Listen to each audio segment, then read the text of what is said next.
Just want y'all to enjoy this beat for a second before we get started. It's a really nice beat.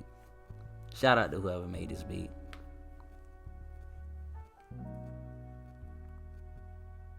Let's go. Alright, man. So we into another episode of Unpopular Opinion Sports. This is your boy AB on the mic again. I'm so thankful to be here. Thank y'all for having me. Thank you for giving me some time of y'all day. You know what I'm saying? I ain't trying to sound like a suck up, but I really am appreciative. Like, I'm appreciative for just y'all giving me y'all time, man. That's really valuable. So I don't take it for granted at all. Y'all could be anywhere in the world, but you're here with me, as one great has once said, Jay-Z. But we're going to get right into this, man. So the NBA All-Star Weekend was a hit. It was a smash. I thought it was a great event. So we're going to talk about that a little bit. We're going to get into probably the Friday events, which was the Celebrity Game, the Rising Stars, which was the world team against the USA. If you don't know what that format is, for some people just getting into sports, because I had to realize, like, you know, some of my listeners are just getting into sports, so they don't know everything that's going on.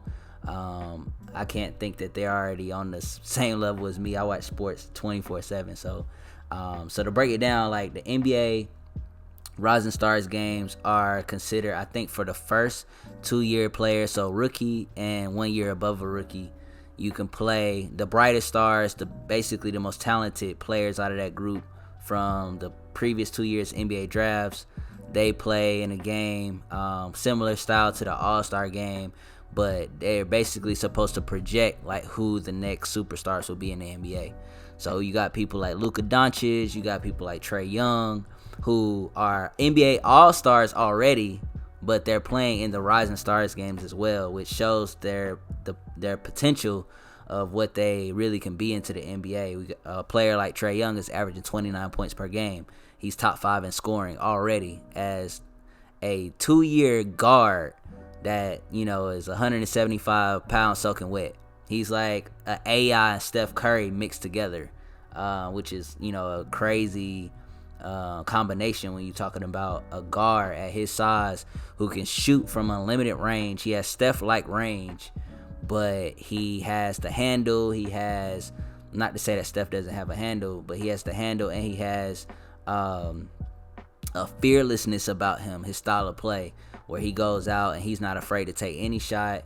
He's not afraid to get fancy with the ball. He just wants to win. He's a fierce competitor, and I got a lot of respect for Trae Young's game out of Atlanta Hawks. You got a player like Luka Doncic, who a lot of people are saying he's the next Larry Bird. If you know anything about sports, you know that comparing a second-year player to Larry Legend is, you know, almost like crazy. You know, it's like basically saying, like, if I could compare it, it's like saying that Zion will be LeBron. You know what I'm saying? Like, it's kind of like that. Like, even though Luka is showing, like, hey, I'm putting up the numbers, like, I think he's averaging over 25 per game. He's averaging over 7 rebounds. He's averaging over 7 assists. So he has very, like, Larry Bird type numbers. I don't have the numbers right in front of me, so that's why I'm giving a range. But even those numbers as a second-year player is pretty crazy, you know? Like, he is going to be a superstar. Like, he just will be. So yeah, that's the Rising Stars games. And then you have some players who, you know, want to be on that level, you know what I mean? So they got to, you know, work a little bit more. But those are the brightest stars where you talk about Luka and Trae, who also played an All-Star game, like I said before. But, you know, the great thing about the NBA is just because you have some of the most talented players when it comes to franchise players like Luka and Trae Young, you'll have somebody like Miles Bridges, who plays for the Charlotte Hornets. Shout out to the 704. We in here. I went to West Mech High School for a year, and then I went to Northwest School of Art. So shout out to them. That was my 704 ties. But anyway, Miles Bridges, somebody who plays for the Charlotte Hornets, won the MVP. He won the MVP of the All-Star game, so he played the best. or roughly the best. I mean, it could have been arguable. I think Eric Pascal could have won that award too.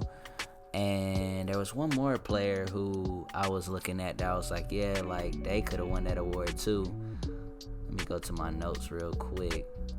But I thought overall the game was great. It was a great game to watch, and it was really entertaining, man. It was back and forth for a while, and then the USA team who won this year, they were actually down. I think they were down 3-2, and since this format has come every year, they were down 3-2. The world was beating USA, but now it's tied 3-3. So USA has won for 3 years, and then Team World has won for 3 years.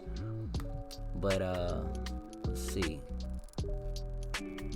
Yeah, I don't have it in front of me, but definitely somebody else could have got that award too. But I saw Eric Pascal definitely had an argument for it. So yeah, Miles Bridges won. He had 25 and 5, 20 points, and he had that spectacular dunk. If you have not seen that dunk by Miles Bridges, you have to go see the dunk by Miles Bridges. He had another dunk too that was real crazy. He turned up in the second half.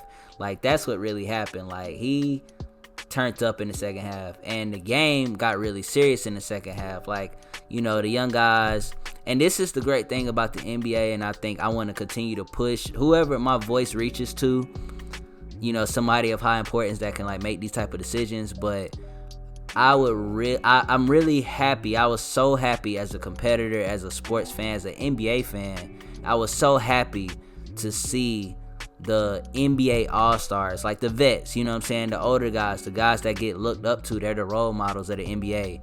I was so happy to see them guys play the NBA All-Star game very seriously. They took it very seriously. They competed. They played defense. Thank God they played defense. Giannis got a block on LeBron.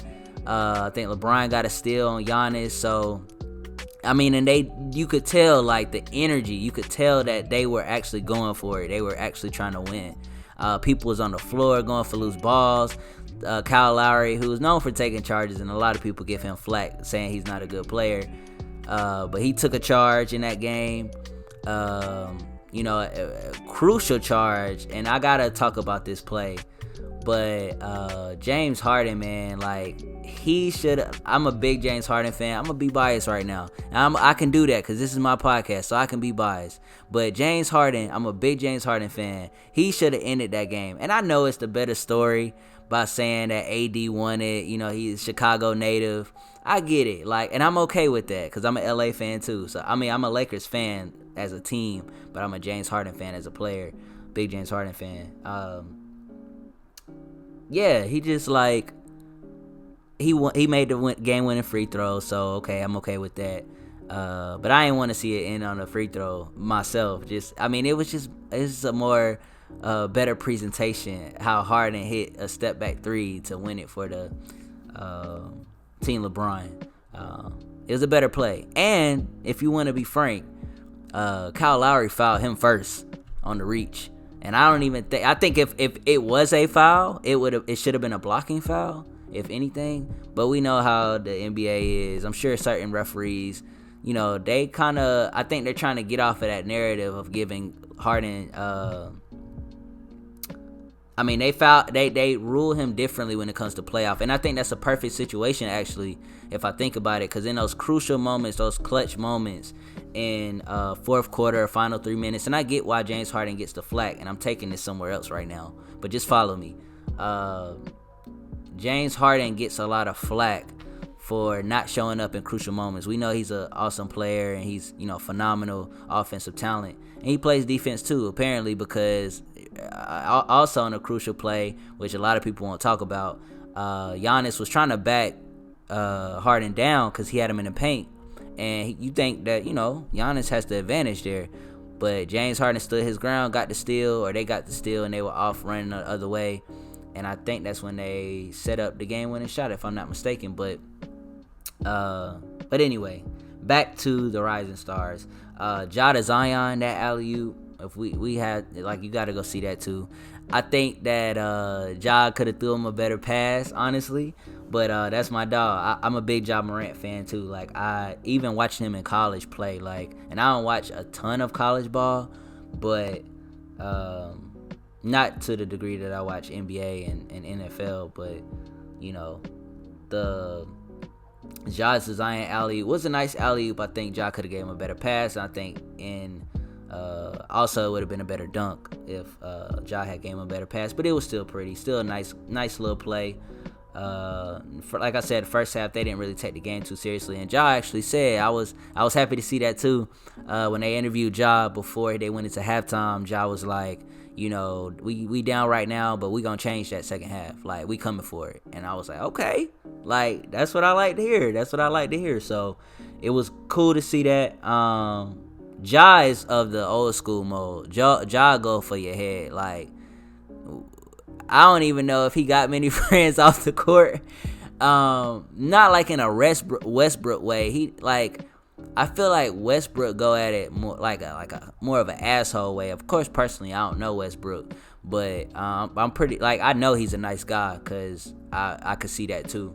But you know, they kind of go at it in different ways. I think they go about it in different ways. Ja Morant, you could tell, like, he's like a good dude, and like he'll maybe joke and laugh on the court a little bit, but he really gonna go at you when it's game time. It's game time.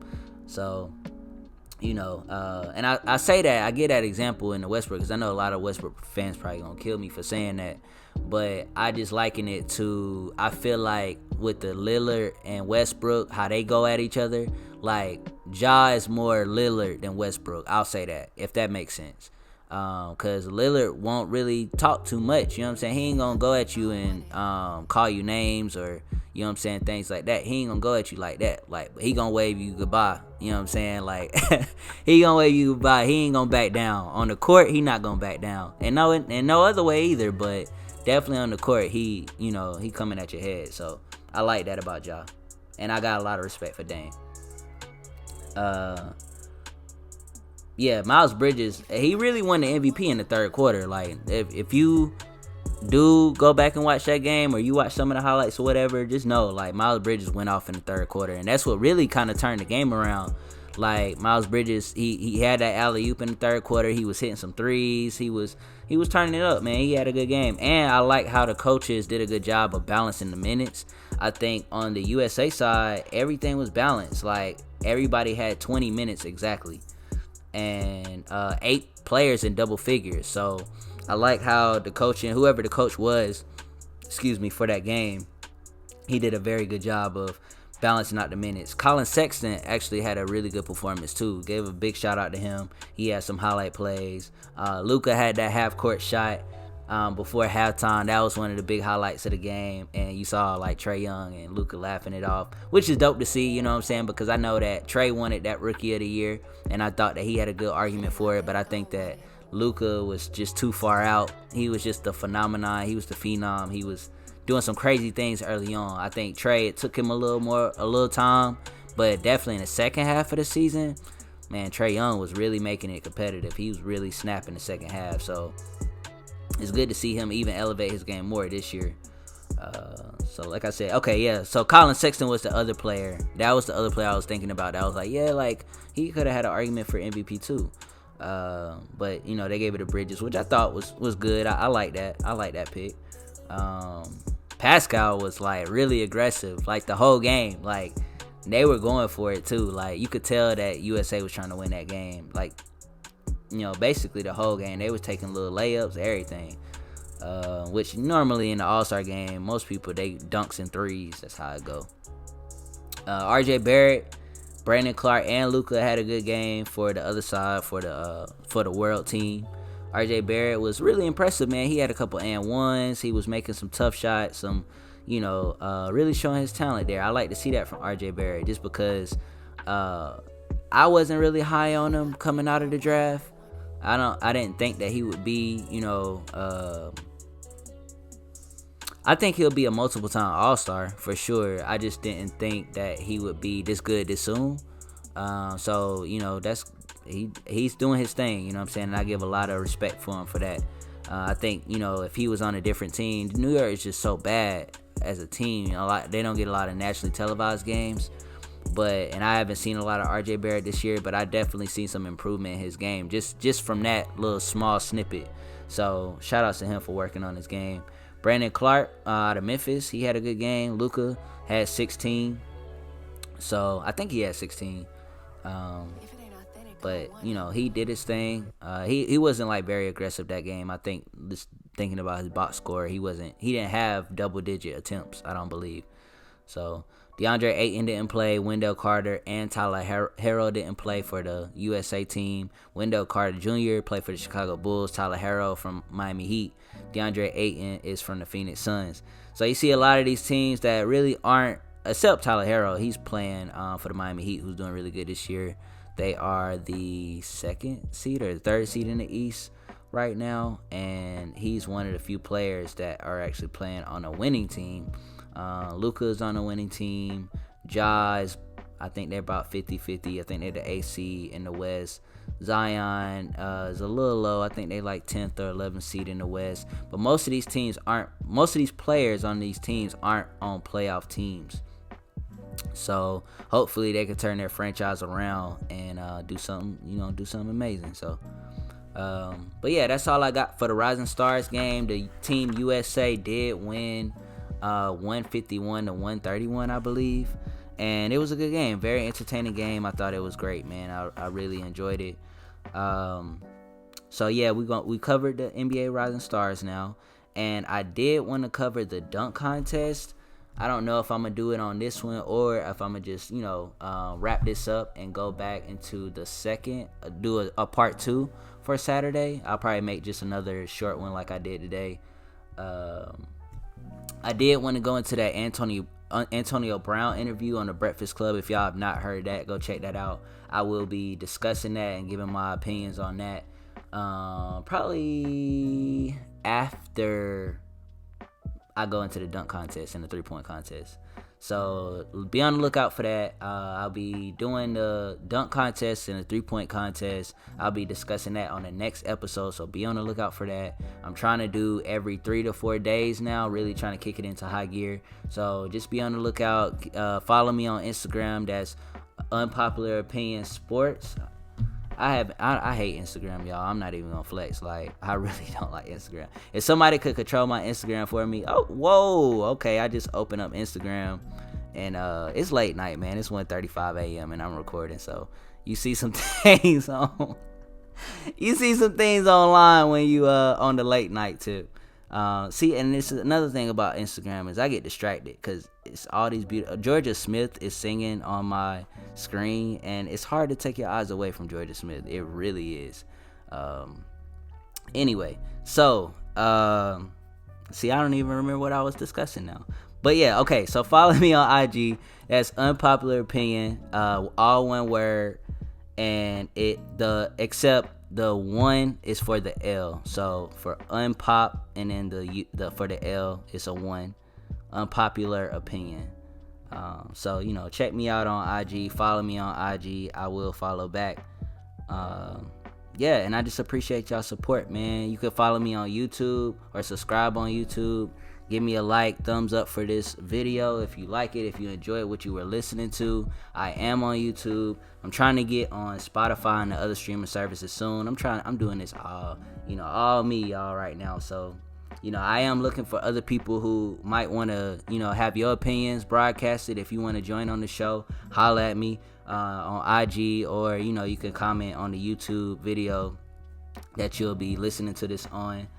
And let me know, man. I'm down to talk with the community. I'm down to, hear what y'all got to say as well. I'm not a hogger of the mic at all. I'm trying to.